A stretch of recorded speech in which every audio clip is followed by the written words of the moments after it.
I'd like to introduce our host and psychotherapist for their series, I Am Not Okay, Kim Christink. Kim is the founder and executive director of Bay Ridge Counseling Centers and Human Strong, which is part of the Bay Ridge Circle of Care. He is an author and creator of several mental health programs in the area of mood disorder and anger management. For several years, Kim hosted a call-in national talk show called Nightlight and has appeared on numerous national talk shows speaking to the issues of mental health and relationships. Over his 40-year career, Kim has intimately worked with thousands of individuals, couples, and families to help navigate the challenges of mental, emotional, and relational health. Please welcome Kim Christink. Thank you so much, Amy. Today, I am so delighted to welcome Kevin Garrett. Kevin and his wife, Julia, met at the University of Toronto and first went to China in 1984 as English teachers for 1 year. Over the next 30 years, they lived in 7 different Chinese cities and worked in various capacities, including teaching English, starting consulting companies, a training center, translation company, and a family center. They also operated an orphanage, founded a bilingual kindergarten, and worked with both house and government churches. In 2007, they moved to the Chinese border city of Dandong on the China-North Korea border and started Peter's Coffee House. On August 4th, 2014, they were arrested by the Chinese Ministry of State Security, or the FBI of China, and charged with spying and espionage. They spent the next 6 months in isolation being interrogated by 3 investigators up to 6 hours a day. Then Kevin spent the next 19 plus months in a prison with 900 other inmates, while his wife Julia was placed in quasi-house arrest pending trial. They were detained over 175 days in China. Kevin, after being pronounced guilty of spying and espionage, was deported on September 15th, 2016. Their dramatic story is documented in their memoir, 2 Tears on the Window, released in November 2018. Now based in Abbotsford, British Columbia, Canada, Kevin and Julia continue to share their story of hope and work in restricted access nations, assisting with community development, social enterprise, mentoring, and spiritual formation. They have 4 children and 3 grandchildren. Our second guest is Blair Christink. After studying physics and mathematics at University of Toronto, Blair eventually worked in health sciences, where he became a chiropractor with further studies in athletic injury management, clinical nutrition, and applied kinesiology. Blair consolidated his skills and moved to Zimbabwe to serve the people there. For more than 40 years, he worked in 6 countries on 4 continents. During his career abroad, he worked closely with other health providers as standalone practitioner in health clinics and a children's orthopedic hospital. Returning to Canada in 2018, he now owns and operates his chiropractic practice at Upper Oakville Chiropractic Center. He continues to do advanced studies on brain function, affect and mood disorders, balance disorders, and gait difficulties. Other conditions he handles are concussions, MS, and Parkinson's disease. Well, welcome, you 2 gentlemen. And as I mentioned before, in full disclosure, if you haven't put the 2 things together, Blair is my older brother. I'd like to twist the knife a bit about that. And one of my life's mentors. So I have a significant bias towards him. And so I just thought I'd put that right out there, but that doesn't mean I can't take a shot at him either. And we'll enjoy that because I know he can handle it and hand it right back. But thank you, Kevin and Blair. Today we want to look at high stress and big trauma. And I'm going to start by asking Blair, can you briefly share with Kevin and myself the story of the events of trying to give some pastoral counsel to a lady while you were living in Harare, Zimbabwe, under Mugabe's government? I was practicing my chiropractic practice, and started in 1984. I had established in 1985, I had helped establish a Christian counseling center in Harare itself. It was during the latter part of one day on Thursday, December 9th, 1993, that a lady came to my office, my chiropractic office, and was asking to see me for counseling. This was very irregular. I normally only spent one day afternoon a week in the counseling center. So to me, it was not an official counseling session. It was something that it was just a preliminary inquiry. What started off, my secretary was dismissed, and as it was the end of the day, and what was supposed to be about 10-minute chat about how we could proceed or if we could proceed in counseling, it became about a 20-minute conversation. And during that time, she was particularly agitated, and she was wringing her hands, literally wringing her hands, and there was terror in her eyes. After about 20 minutes in conversation, which started off with a ruse about her husband wanting the sixth child after 5 and her not agreeing to it, I realized it was a large conflict between her and her husband. And at that time, he burst into the office where I was. He pointed his finger at myself and at her and said, "You're seeing my wife. You're in trouble." Well, and she is trouble. At that point, he picked her up. He threw her against the wall heavily. Now, this man was 6'4" and about 285 pounds. He was the national heavyweight wrestling champion, known as the Black Panther. And at that point, he dragged her out of the office, and she had told me earlier that she had a appointment with her GP the following Monday. So it was at that point that I realized that we were connected in the same building, and it was something that was, I knew Dr. John very, very well. That night I went home, and because she wasn't an official client, she was not a patient of mine, she was not an official client of mine in the counseling center. So I wasn't breaking confidence when I told my then wife, that of what had happened. And we were noticeably concerned, not so much for ourselves, but for the wife, because she was very, very much terrorized by him. The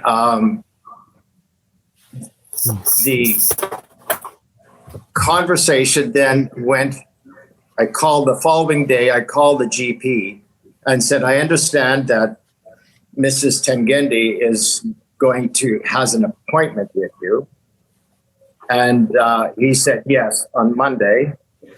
And I told him about what had happened, and he said, "Yes, unfortunately, I've had to attend to her several times because of wife battery." The following Wednesday, we read in small classified ad about her demise. And at that point, we realized that there was a very, very likely foul play, and then we had a professional obligation to bring this matter to the police authorities. By the following day, I had notified this other medical doctor, and by the following week, now this was just the week before Christmas, we had decided to go to the CID police, the Central Criminal Investigation Division. So we made a report. And at that point, they said, write a statement, etc., which we did. and we submitted it. And then the ball was rolling. At that time, within about 9 days, we got some, life continued on. I went to work, kids went to school, etc. But the moment we started to make the statement, then the criminal investigation, the police contacted us and said, please be careful, make certain that you take alternate routes away from home, back home, school. Don't route the same way to your, for your children, taking them to school back. And so we realized that they were taking some specific precautions, and they knew the individual that was mentioned in our report. Within a week, we started hearing from different people about this guy's notoriety. He was definitely a sociopath. He was known to actually pick up hitchhikers, beat them up, leave them half dead at the side of the road. One lady that was in the church that we attended, Mrs. G, I'll call her, and who called us and said that he was a very dangerous individual. And I asked her how she knew, and she said, well, he used to be my boyfriend / lover before I became a Christian. And when he held a gun to my head one day, she said, I'm out of here. And she did. And he was like many aggressive people, only listened to people who were more aggressive. And her brother came along to him with an AK-47, who was from the army. And he said, if you touch my sister or you're going to get anywhere close, you're not going to have a head. So at that, with those kinds of things, our concern again became more heightened for ourselves. And I wouldn't say it was worry. I didn't have a lot of time on my hands. I had extremely busy practice. We were involved with missions. I had a social life. I was involved in a counseling center. And those ate up the minutes of the day. And though this was very conscious of this in the background, it wasn't something that I had the opportunity to actually dwell upon, unlike yourself, Kevin, probably, who had all day. Yeah. So we certainly got on our knees. We prayed. We read God's word more earnestly. And I would say that in all likelihood, living in Zimbabwe in the years from 1984 to 1993, those 9 years prepared us to actually deal with more high-stress situations, because the economy and this post-independence flux societally were something which was constantly in flux. And it helped us to, shall I say, be perhaps a little bit more prepared for an event like this.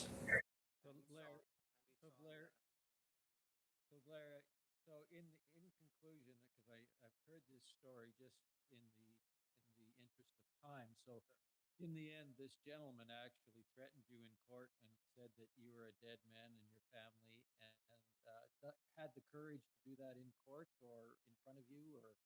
No, he didn't threaten me verbally, but he did say, he came in court. We went to a magistrate's court because that followed up with the statements that we had prepared. And he took up a rolled piece of paper, and he was towering over me, and he shoved the paper in my face. And he said, today we'll hear about how you and my wife are having an affair. And I just looked at it. I actually was seated, and I stood up and I said, yes, today we'll hear the truth. And at that, he literally fell back. That was it.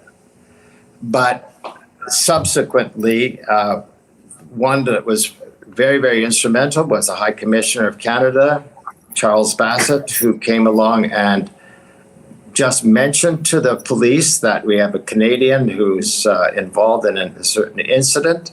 It's involved with a criminal investigation.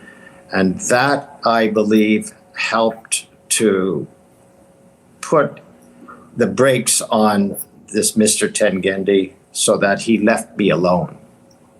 The other British medical doctor who was former army officer, he threatened him and his kids, but we heard no more from him. Thanks, Blair. So, Kevin, in your story, incredibly gripping, you described as spending up to 6 hours a day in interrogation and isolation. What was that like for you? Well, to put it mildly, not very much fun. And when we say up to 6 hours a day, we say that because that's the legal limit. Did they stick to that? No. There was lots of times where we did the 6 hours, and we had homework, and so I'm on my own during this whole time, but it was very intimidating because I had three basically public security officers facing me. I was sitting in a chair and they were at a desk across from me and threatening me many times.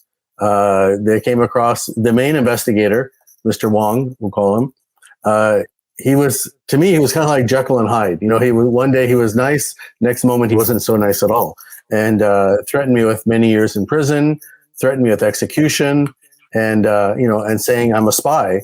And I'm thinking, how could they ever think that? Like, if they've been watching, they know I'm not.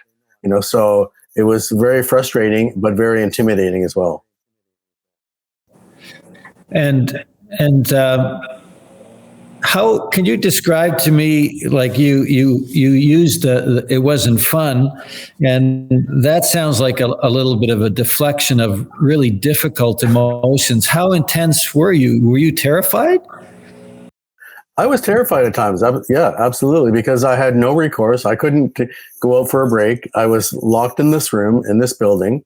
I had my meals in this room. The only time I got out of the room was to go to the washroom, which was just down the hall. There were probably 50 to 60 security people in this compound just for myself and my wife. So that's very intimidating. I never saw a gun. I know they were around, though. Everything was very, very secured. I couldn't call anyone. I couldn't talk to anyone. And all I'm hearing is what they're saying. And, after all, you start to think, well, like, was I a spy? Because this was on for day after day, hour after hour, and week after week, really. And you have no one to fall back on. I did see the representative from the Canadian Embassy every couple of weeks, but I could never talk about what was going on. They could only ask, are they feeding you? Are they beating you? Things like that. The other thing that's going on is, sorry, go ahead. Mm-hmm. I was just going to say, the other thing is that they're doing is the lights are on 24/7. I couldn't have anything of my own. If I wanted to drink water, I had to ask for a bottle of water. If I wanted to go to the bathroom, I had to ask to go to the bathroom, and then a guard would accompany me there.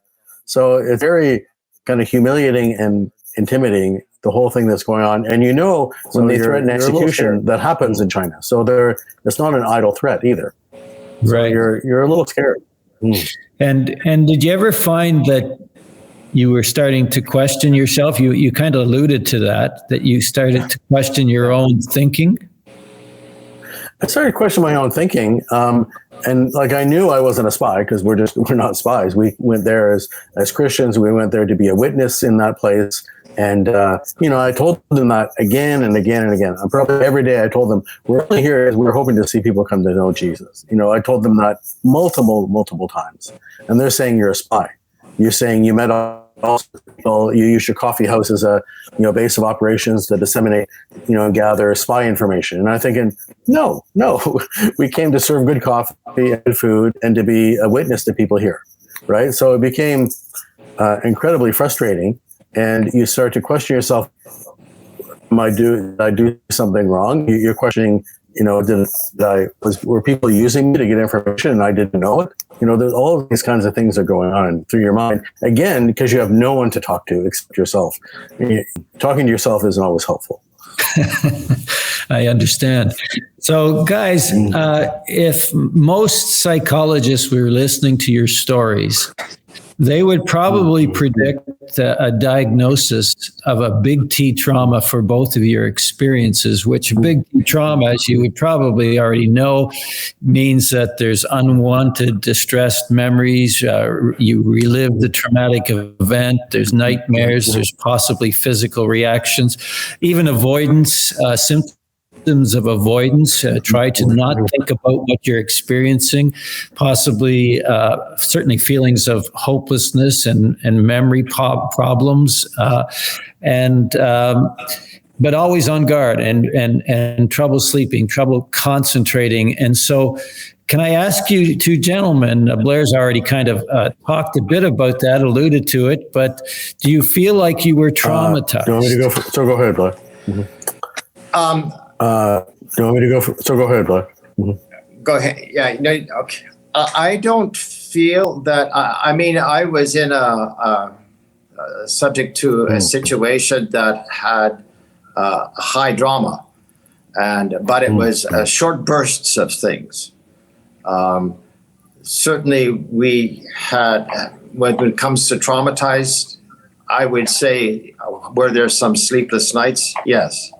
Well, there's some significant, and with the lights out. Was there times, I would say that perhaps 6 to 9 nights like that? Were there times when we spent significant more time in prayer? Yes, that very definitely, and consulting God's word again. Was there time when we actually tried to, we had an opportunity, unlike Kevin, we had the opportunity to speak to others. So other church members in the church that Upper Room Ministries that we were involved with, as well as eventually with like the High Commissioner and some of other personnel. Was there memory lapses? No, I would not say so. Was there avoidance? No, I don't think so. It was something that was straightforward. We had the volition and the opportunity and the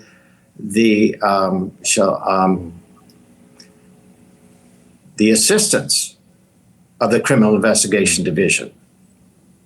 So they were, in some sense, acting as a shield for us. It was the gentleman that was the perpetrator of further crimes a year later that we perhaps will get to. He was a loose cannon. He was completely unpredictable, and in that sense, he wasn't systematized and wasn't being controlled by a system where there were checks and balances. So in that sense, there was a lot of wariness as to what could happen and uncertainty. Very definitely with that. On the other hand, he was expendable. I mean, if the police or the army wanted to take care of him, they could have. And so it was the unpredictability that was worrisome. And certainly the conversation, once our 4 children were in bed and, the conversation between my former wife and myself would get around to sort of, have we done the right thing? Or should we have, we've second guessed ourselves that way.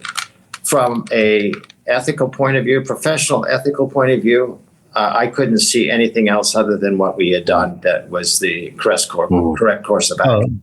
And I hear you. So I appreciate that. And so you have always been, Blair, a very strong-minded man. And so whenever you put your mind to it, in contrast to me, and you and I have joked about this, and you've challenged my thinking about this, that for anybody that does a super marathon around the mountains of South Africa, you better have a strong mind to keep going. And I'm more of a sprinter. And but I know you challenged me in saying you just got to do one more step at a time. But I will we'll circle back to talk about that. But thanks for that. Kevin, what about you? Do you think and feel like you experienced trauma? I didn't think about it at the time, but certainly afterwards I did. And, when we got back, people set us up with meeting some counselors and psychologists and things like that. And, I didn't know I needed it, but we did. But the thing that struck me most was just a couple of statements that they made. And one was, don't make any major decisions for the next 18 to 24 months. And I don't know why, but I thought, that sounds right. I don't know why. It just sounds right. The other thing, one psychologist talked to us about, he was actually worked for the U.S. Army. But he said, as long as you're not getting stuck, don't worry about it. Just keep going. And he also said, tell your story. Share it. Share what's going on. And that was very helpful. So, writing the book that we did was very helpful. It was very hard for me to read that book afterwards. And I didn't really read it until we actually did the audio version because I didn't want to think about some of those things. And sometimes I still don't. But it was very traumatizing. And I'll tell you something else that struck me. I thought I was doing everything normal, and I realized after about 18 months, it would just kind of suddenly, there was this, I don't know, enlightenment, I guess you could say. And I said, I think I feel normal, but I didn't realize I wasn't feeling normal for 18 months. And so, and it's like, I had talked to people and I found one of the best things that really helped me was just meeting friends, having coffee, going for a walk in the park or whatever, meeting family. Those are the healing moments. And I didn't realize all that, but that's what I wanted to do. And that's what I did. And that was those healing moments came in pieces over those months. Well, that's an interesting. Both Blair and I could recall and listening to our grandmother talking about our dad coming home from war, and he was the neighborhood boy that was friends with all my mom's older brothers, etc. So well known in the family. But when Grandma says he came back, he was not the same man, and nor would we ever hear him talk about it. So you're right, the reluctance to visit it or see it because it stirs up feelings and really difficult memories certainly is one of it.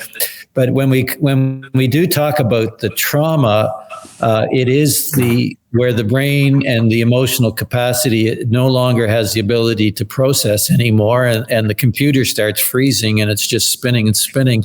But I really appreciate your insight that you more knew that when you were feeling normal than the other. That is really interesting. Can you? And also with regards to, I think there was probably nothing more helpful therapeutically than to say you need to tell your story and process it, because that's helping the brain and the emotions try to understand what's really not understandable. Yeah. Can I ask, did your families, both of you, did it affect your families at all? Because we can talk about vicarious trauma. We see that also in first responders, that most of them are tough-minded people that have climatized to facing very violent situations, but they end up coming home and the situations has affected the families. Did you find your wives or kids affected in any way? Go ahead, Blair. No, go ahead, Kevin. That's fine. Okay. Well, yeah, absolutely. Because not only was I living in this intense pressure and, very tense situation for over 2 years, but my family was as well, because no one really knew what was going to happen. We learned afterwards, we believed I would be released, at some point, and I thought I would be too, but there was a huge doubt in that as well, in that belief. And so I noticed when I finally did come back to Canada after 775 days, wow. My parents had aged. My kids, didn't always want to talk about it, especially our youngest daughter didn't want to talk about it, hardly want to talk to us about it, because she felt so bad because she didn't go through anything, but she felt bad for us, and she twisted it around to how she, taking it a guilty part on her. Other kids, haven't talked always so much about it, but they handled it better. They were a bit older. So our youngest was 17 at the time. Our oldest was 28. So the two boys became basically the spokespersons for the family. My oldest son is in marketing, so that I guess that kind of led to that, being able to present to people and talk to people. And then our youngest he was actually in China, youngest son. He was 22, 23 at the time. And he became a calming influence on actually the Ministry of State Security, because he was fluent in Chinese, and they would actually sometimes go to him for translation because their translators weren't so good. But he would still say, yeah, it affected me too, because they're living under this kind of tension and pressure that is really difficult to deal with, right? But I bet you, that'd be incredible. But in some sense, it might have been helpful for him because he had something to do, some way to help, to try to do. Exactly, because I don't know about you guys, but I don't think there's a worse feeling for me than feeling powerless. Yeah. I hate not having options. I hate just sitting there, and I think that's probably a good picture of trauma when we can't even see that there's a response that will help. Yeah. But I can imagine how tough it was for your wife in that situation, because most partners want to reach out and do something to protect their partner, and she would have been so helpless. And of course, she was detained. She was detained and had gone through the same thing. So so she was detained for 6 months. And in what we call a black jail in China, means it doesn't exist. The government didn't know where we were. And then she was released on what they call bail pending trial. So free, but not free, right? She had no passport. She couldn't travel. People followed her. She had to report every week what she was doing, who she met. So it wasn't freedom. So she lived under, very similar kinds of pressures and tensions as well. But at least a better insight as to what you experienced than with the children. Yeah. Right. Yeah. Right. For sure. Well, what was amazing in the book, if I've got it right, please correct me if I'm wrong, but she was even being followed while in Canada when she had a sabbatical or whatever to go back. And so to think that China is following you in Canada, did I have it right? You do. So she was allowed to come back to Canada for a brief period, and more of a test, don't talk to the media, things like that. And so she did that. And, but actually for about 1 to probably closer to 2 years, when we were both back in Canada, we had Chinese agents following us. Wow. So it didn't end when it ended. It kept going. And how did that affect you? Well, for me, I was thinking, they'll learn that we are who we say we are. So I took it that. I think Julia was more like, they're following us again. It was very, more concerned than me. And I just thought, if they tap our devices, they see us going to church, good. That's okay. They'll see this. We are who we say we were. We did what we said we would do. So may I ask, how could you be aware of the people that you were being followed? At times it was incredibly obvious.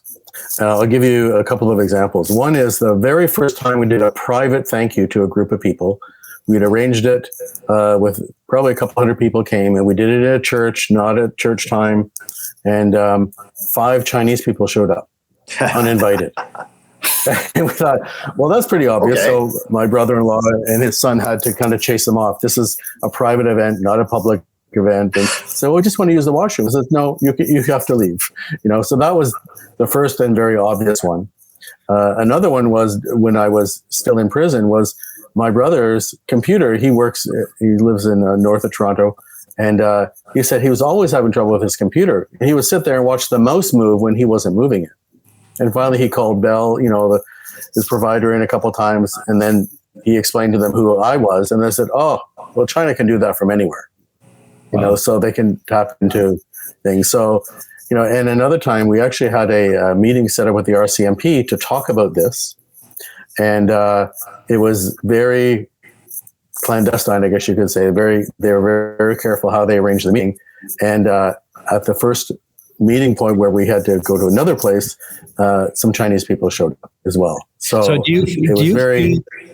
Kevin, do you feel like then that China can reach and get you anytime they want? I think they probably can. I don't think we're, worth chasing. So, so I'm not. So I don't think we have to. I'm not worried about it. But I mean, it's common knowledge when we talk to people who were in government or things like that. They kind of say, "Welcome to our world. This is normal." Wow. Was there ever a time that you felt you were outside of yourself, watching your own story when you were in prison? Like, how can this be happening? And you're going through all of this day after day after day, and you're kind of just sitting outside yourself watching? I'm not sure quite about that. I do recall quite often, that moment before you wake up when you're not quite awake, and you're sort of semi-dreaming, and all of a sudden it hits you. Oh, I'm still here. This isn't a dream. There were certainly moments like that very often. And, you try to get back to the dream, but you have to wake up and you're still in the same cell. So that wasn't, again, it wasn't very much fun. It was just you realize, okay, I have to do this again. And, and the only way, of course, that I got through this was because of my relationship with Jesus. Yeah. And it was like every day I had to get up and say, God, we have to do this again. Meaning you have to help me. I cannot do this on my own. Yeah. And there are many times where I was in despair, really, at the end of everything I could think of to do. And I would say, God, you've got to help me. I can't do this anymore. And time again, on a daily, if not moment by moment basis, he came through, and there was grace to go on.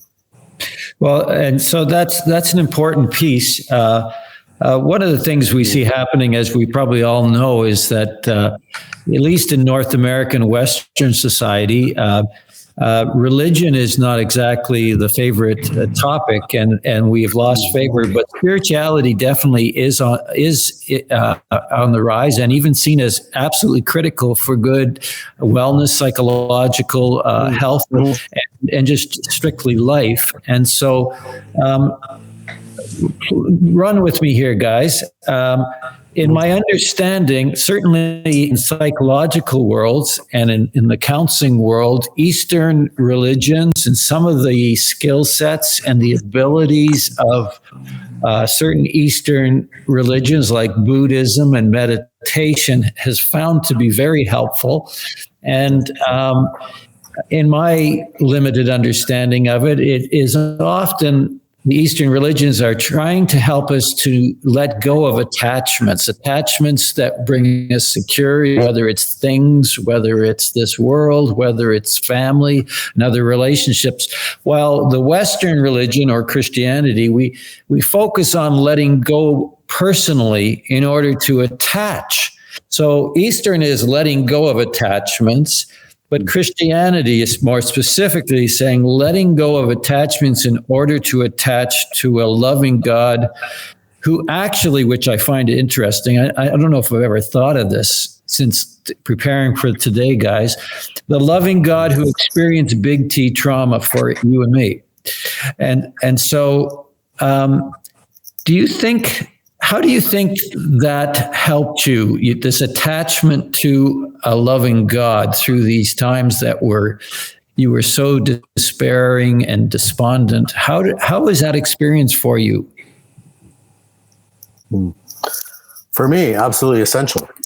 I don't know how people get through things without God.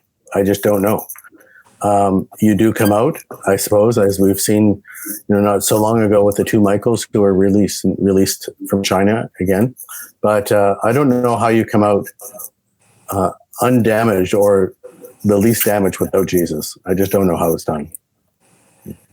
And so that was a way that buoyed you up and helped you get through another day. Absolutely, every single day. I mean, a day, an hour didn't go by when I didn't ask for help, and and so many times, so many things that happened that could only be God. One quick example. So after a while, when I was in the big prison, Julie is allowed to send me books and send me these little cards that she would write. On the front, she would write a verse. On the back, she would just write a bit of news. And so I would see the embassy once a month for 30 minutes, and they would be able to pass these things on to me. So I would save them, and I would only read one a day. On the 31st, I read the number 31 and whatever it was, right? So, and this is just one example of many. One day I was, I got up very early in the morning, as I always did. The lights are on, so that didn't matter to other people. There's 14 in my cell. You have to remember that too. And 14 people in my cell. So I would have my devotions. I would read and pray quietly, of course. And when it came time to read these cards, because I had routines, which were hugely helpful to me, I read this card, and I had been reading in Psalms, and that day this was from the Psalms, and it's just not on top of my head. I think Psalm 86, and it talks about when you go through the valley of Baca, which means the valley of weeping, and on that card was the exact same verse. And I thought, God, how do you arrange that? Like that morning, early in the morning, I was reading through that Psalm, and a little bit later in the morning, on this card, which I had probably received 2 weeks before and hadn't looked at, was that same verse. And time again, that happened to me in many different ways. Wow. Well, there's something about the ability to ask somebody for help. Mm-hmm. Yeah, so I had a helpline. It just was different than we expect sometimes. But the response back and your awareness of that was that you weren't alone, and I think that's an interesting dynamic when we talk about spirituality. So let me ask this blatant question to both of you: you think your spirituality is a vaccination against trauma? A vaccination against trauma? No, it's not a vaccination against trauma. It's a vaccination to get you through trauma. And I think there's quite a big difference. And if we look at Isaiah 43, it talks about when you go through the fires, when you go through the rivers, they'll not overcome you, you'll not be burned. Doesn't mean you go through them, but you're not irreparably harmed. That's the way I see it. And that's the way I feel. Interesting. Blair? From a, shall I say, medical health point of view, vaccinations do not fully prevent you from getting disease. It lessens the severity, and it lessens the opportunity for your own immune system it improves your immune system to actually get through the exposure of the disease. So I quite agree with what you've said, Kevin. I think that in 1988, when our sister died, I spent a long time in the book of Job. I read through it 4 times and basically came to the conclusion at the end of it of someone who had become detached. He lost everything. And this historical event that is described, basically, Job comes to the conclusion, in my mind at least, Job comes to the conclusions, I really don't understand all that you're doing, but I know who you are. And knowing who you are, knowing that he is your savior, your friend, your protector, there's nothing that is bigger than him, and he can take care of you in whatever way. However way it all sort of pans out, his heart is big enough to encompass all of those, any of the considerations. And yet, I totally agree. Well, and yet, Job is suffering, and yet he thinks that he his God is loving him. He's taking everything away from him. And so how does that fit, Blair, in your thinking? Most people would blame God for that. Yeah, I'm sure. And those are the ones that perhaps are more attached to whatever they're attached to. Job found his attachment greater to God than to any other consideration.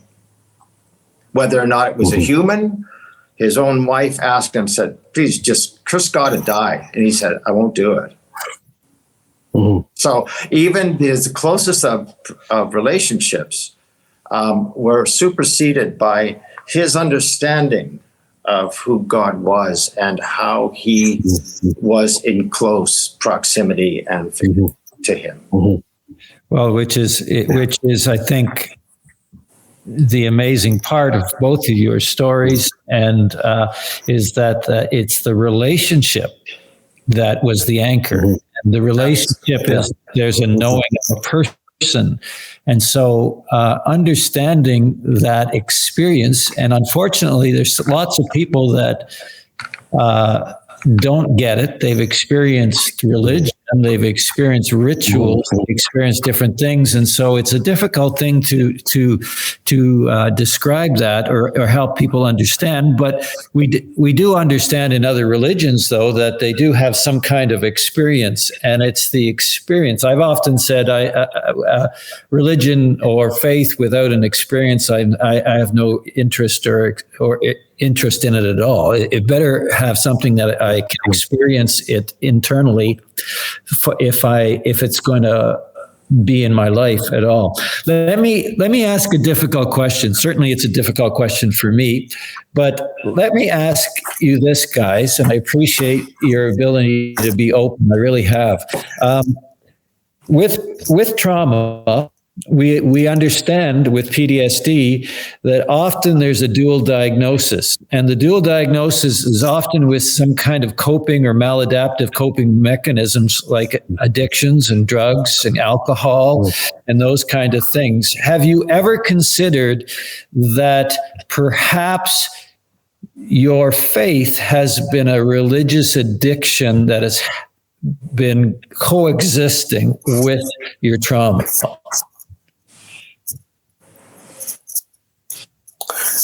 In a simple response, no. My faith was there before the experience, and it was only deepened because of it. I think that's a good description.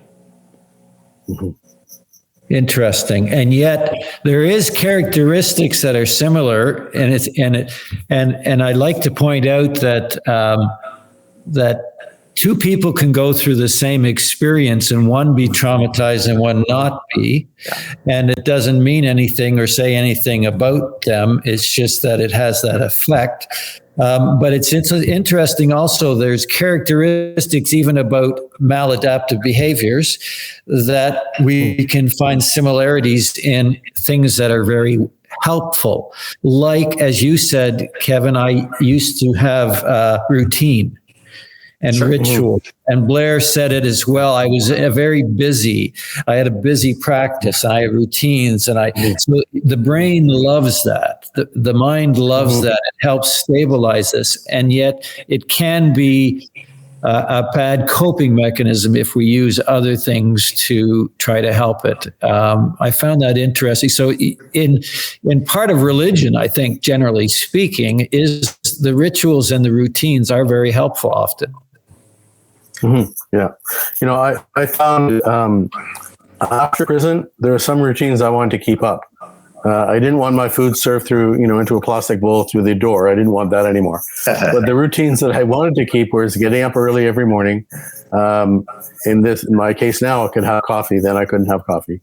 And reading and praying for a while. I mean, that's the routine I want to keep. And I feel, somewhat empty if I don't.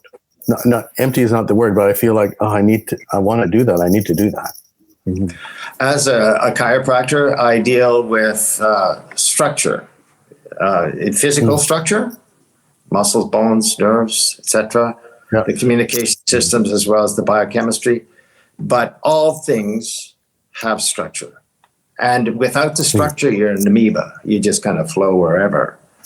So structure is important, and structure is required for you to have any kind of impact or work.